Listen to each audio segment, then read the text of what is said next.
So good morning. We're going to talk this week about sustainability, and we're going to look at a lot of different concepts. What does it mean to be sustainable? What is sustainability talking about? We use that term loosely, and I think it's become almost part of our vernacular in a very general sense. People say sustainable, and I don't think really a lot of times people take a step back and say, what does it really mean to be sustainable?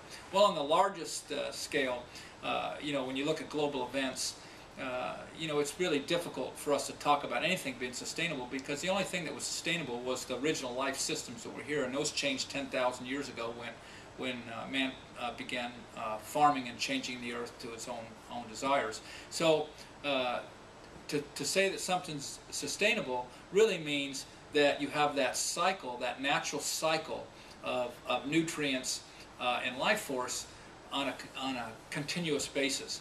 And that's simply not going to happen when you have leakages in the system, which is what we're going to talk about.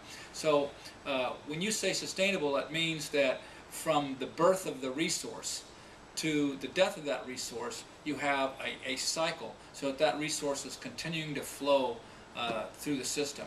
So anytime a change is made to that, where it takes that resource out of that system, in other words, there's a leakage, then you're not likely to have a sustainable system. Now, it could be sustainable for several thousands of years, but over the long run, which is sustainable, it won't be.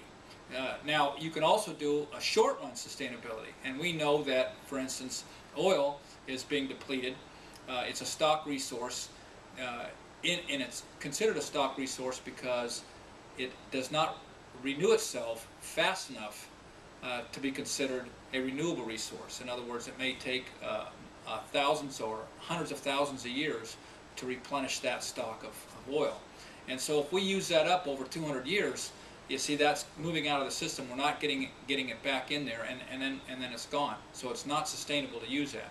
So we need to think about that, and we'll talk about all the various resources and how those resources go into that concept of sustainability over time. We'll be doing that this week, and I hope that you'll have a chance to come up with your own definitions and think through and contemplate a little bit more about what does it really mean to be sustainable.